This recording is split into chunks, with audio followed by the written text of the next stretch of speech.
So I feel like the Skillshare team hates me now because I've asked them about 100 questions and they seem to send a different person to answer each time. Okay, in this video, we're gonna cover mistakes you should avoid, as well as things that you should know before you try to make a Skillshare class. Most of these tips will be from my own experience because, unfortunately, I actually got a content strike for the first class I tried to upload. So if you guys don't want to make the same mistakes I did, keep watching the video.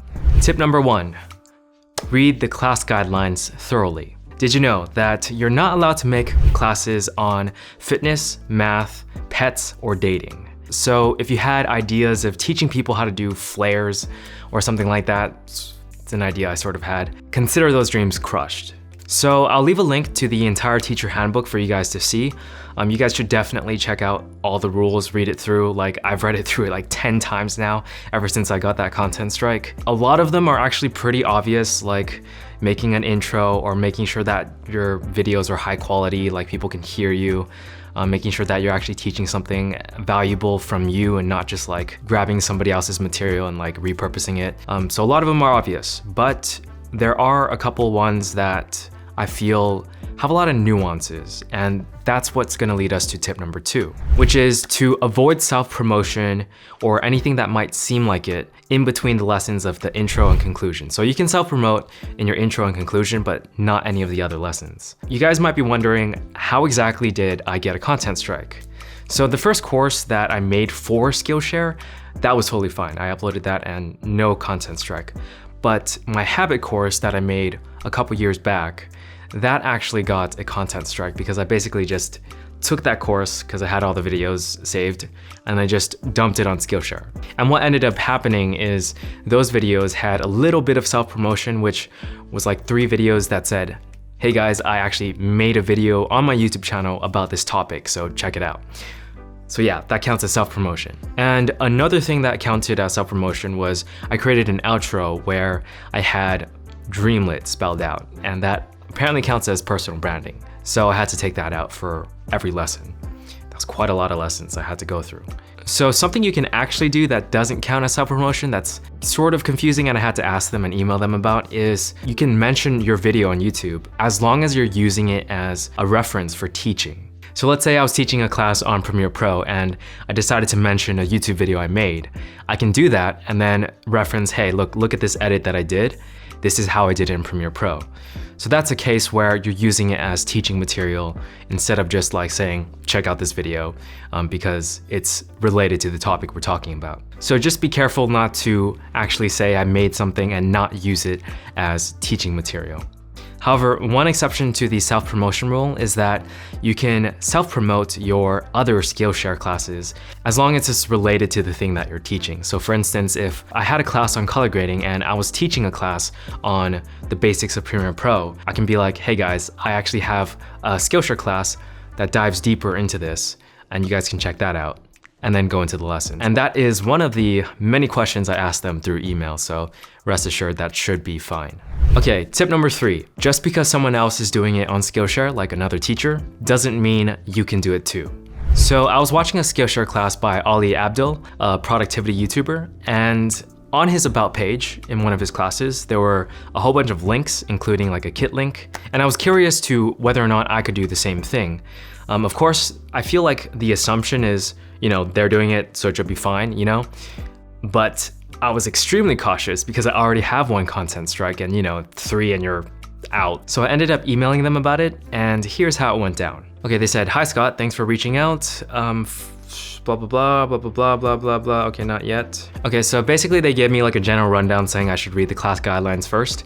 And then I said, okay, my original question was, can you add links to the about section of your class, like how Ali did? I said that he has a kit link there, and I basically wanted to also add a kit link because a lot of my classes involve like gear and equipment. And then the Skillshare support person said, thanks for following up, giving you more clarification. Those are actually not allowed. Our moderation team will flag the said teacher as soon as they go over his page. I'm so sorry, Ali. I didn't mean for that to happen at all. So you're probably not gonna watch this video, but I was just asking a question and did not mean for anything bad to happen to you. So I hope nothing bad happens. I'm sure they're just gonna be like, hey man, you're not allowed to have these links, hopefully, and not actually give you a content strike or whatever, because like that sucks. I know the feeling. So I'm sorry. Okay, and continuing on. However, as previously mentioned, you're only allowed to mention those links on the intro and outro of your class video and on your Skillshare profile in the area designated on the left-hand side or as a link within your About section. So the About section of your profile, not the About section of your class. So that was great clarification, so thank you, Skillshare support. But again, I'm sorry to Ali, and from then on, I actually did not mention like, hey, this person did this. I literally just said, I saw a person do this, instead of like mentioning them directly. Because like, that's extremely unfortunate. I'm not trying to like get anyone in trouble. I'm just trying to like get clarification. Either way, it's kind of weird that they allowed that to get passed in the first place, because it sort of confuses new teachers. Like you see that somebody else is doing this, another teacher is doing this, so you assume it's okay. I feel like most people would assume that, and then you do it too, and then you're not actually allowed to, and you might get a content strike or something. So it's like, it's kind of weird. The point is, even if you see another teacher doing it, don't assume that you're allowed to do it too. Just make sure you read through the Skillshare guidelines, and like, there's sort of things you can infer and be like, that's sort of self-promotion like, so like just ask them about it. At least that's my approach. Tip number 4, structure your class around Skillshare suggestions. So Skillshare has their own class about how to make a class for Skillshare, and you should definitely check it out as soon as you become a teacher on Skillshare, because it definitely offers a lot of information, like new information that I wouldn't have known if I didn't watch the class. So one of the big ones was like their advice on how to structure a class, which is like, do it on something that is a bit more nuanced than being like, hey, I'm gonna create a course that teaches all the basics of how to use like Premiere Pro or Adobe Audition. Just to use myself as an example, instead of creating a class basically on the entire program of Adobe Audition and how to use it, I created a class that is essentially how to enhance voiceover audio in Adobe Audition. That's more specific to using the waveform editor instead of the entire program. And I probably wouldn't have thought of it that way unless I watched their Skillshare class, so just be sure to do that. Another suggestion that they made that I feel is pretty important is, if you want to have some sort of success on the platform, you're going to want to create classes on a monthly basis. So the first time I heard this, I was like, that's kind of crazy. You have to create a course or class like every single month. Considering their suggestions on making it super niche and like on one topic and one project, because your class is supposed to basically surround a project for the students to do, it's a lot easier than you might assume. Apparently, the average class length is about 20 to 60 minutes. So if you were to adhere by their suggestions completely, it would be 1, you're gonna want to make it 20 to 60 minutes, and 2, you're gonna wanna make it surrounding a class project that students can do. So for instance, instead of like making a Premiere course, what you can do is make a class surrounding a project in Premiere. So how to make a certain type of video. And then through that, you can teach them some of the basics of Premiere. The way I sort of think of it, at least for the audition course that I was gonna make, I have this big audition course, but what I can do is split it up into different mini courses that teaches them like one aspect of audition, and eventually it'll build up to be like the course I first imagined. So you don't have to like scrap your course if you've already thought of one, you just have to restructure it. And that makes it a lot easier to actually like make a class every single month, because you're not making like a big scope type of course, you're just making a class that students can like do a project with. Tip number 5. Learn more about the production process to create your class in the most efficient way possible.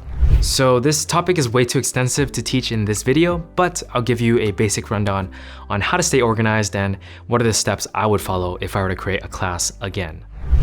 Number 1, choose your class topic around a project that students can do, and make sure that it's something you can cover for about 20 to 60 minutes. I usually aim for about 10 to 15 videos. Number 2, from there, outline each lesson and put them in a good order to teach in. Number 3, script all the videos starting from the first lesson to the final lesson, and then script your introduction and conclusion last. It'll just be a lot easier to script in that way. Number 4, record your videos in bulk, meaning record yourself reading the script all in one sitting, and then record anything else like screencasts and whatnot. Number 5, edit in bulk as well. After completing a video and checking it through, just upload it to your draft class on Skillshare. Number 6, as long as you checked through your videos before uploading, you should be good to publish and you have yourself your first Skillshare class. That's a super rough outline of how I did things.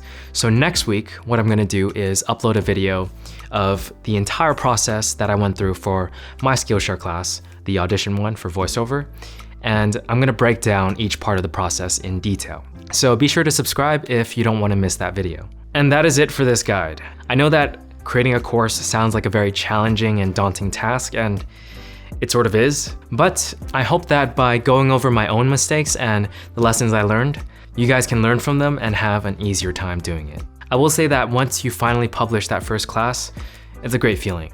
Also, if you found this video helpful, consider giving it a like and also checking out my Skillshare classes through my link in the description. I believe that the Skillshare class that I mentioned that teaches you how to make a class on Skillshare that they created, you're gonna need a premium account anyways. So if you guys do decide to use my link, thank you very much. You guys are awesome. Anyways, thanks for watching guys. I'll see you in the next one.